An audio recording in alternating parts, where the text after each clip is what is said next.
in America? A group of pilots says absolutely, and they're suing the CDC over it.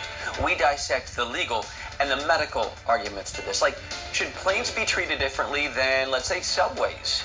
That's next.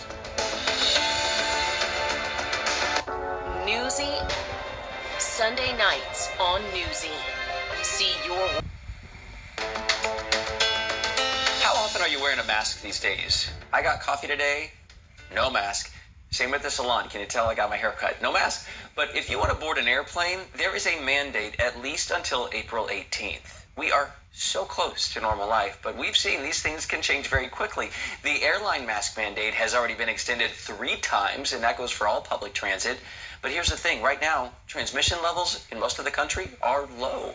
Passengers have mixed feelings on the issue, but a group of pilots is adamant it's time to breathe freely about the cabin again.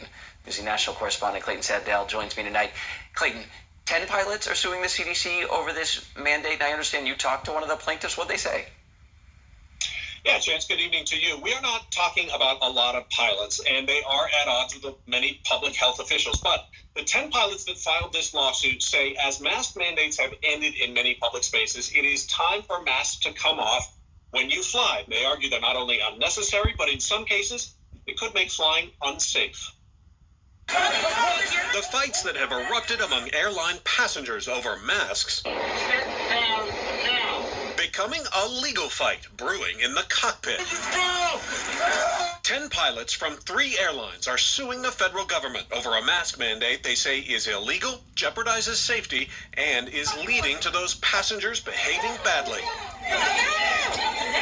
Jeff Chandler is a pilot for Southwest and one of the 10 plaintiffs. He says not only are masks uncomfortable, they can be unsafe, making it hard to breathe, lowering oxygen in the blood, leading to headaches and dizziness. Now, people argue that, well, that's a limited degree, but we don't take off when there's just a little bit of ice on the airplane either.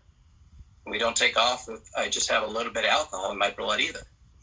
So we have kind of a zero tolerance when it comes to the safety aspect of flying. The mask mandate on planes went into effect in February 2021.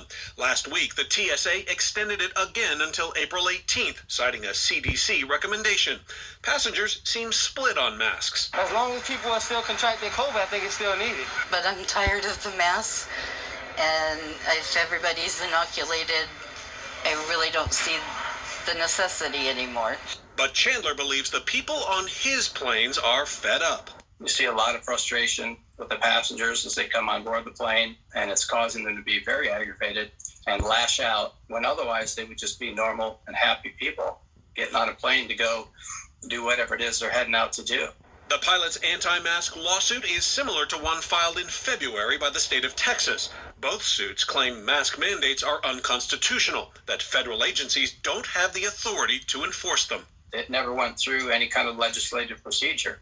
You know, it's been 2 years. Congress has had more than enough time to pass any kind of law that would make this mandatory, and they never did.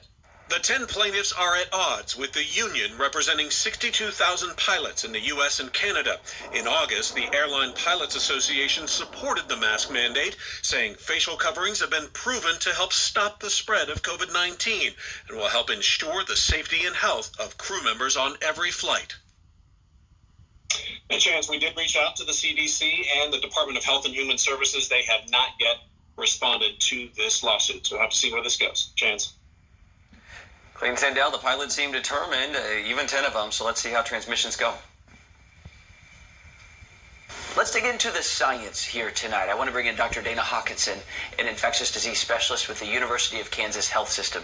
Dr. Hawkinson, is it safe medically to lift the public transit mask mandate at this point? Yeah, I mean, is it safe? That's a large, broad question. We know that the virus is still circulating out there. We know the ways to mitigate the spread, and that is distancing, avoiding those large gatherings, and of course masking. And so I think that's important to understand. The virus is continuing to circulate. We know it protects us.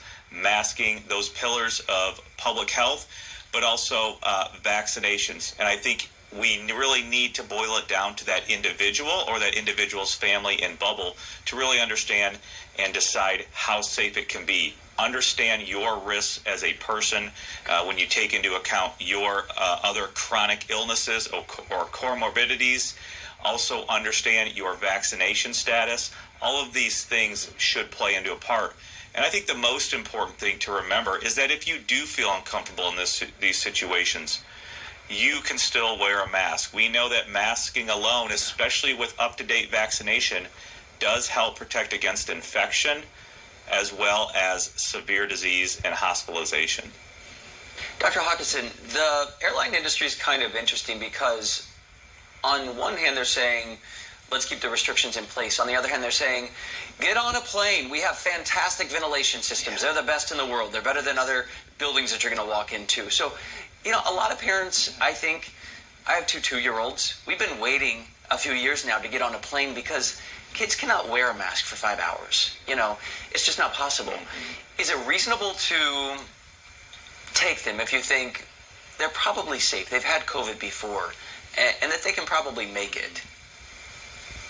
Mm-hmm. Yeah, those are two great points. Those are exactly points that I've thought about as well. Well, we've heard these 2 points coming from the airline industry itself. You know, my concern is that you are still stuck in a relatively smaller, compact, large tube with a bunch of other people, regardless of the airflow. We know that it is very easy to spread this disease, especially in those enclosed compartments. So I think it's important to understand that, you know, masking is probably still going to be important, and doing that will add one more layer of protection to you and your family.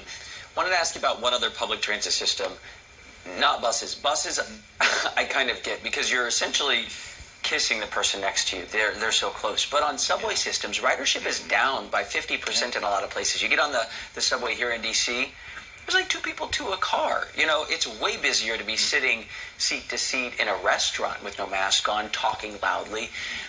Does that sort of thing work against the argument for keeping these mandates so strict on public transit alone?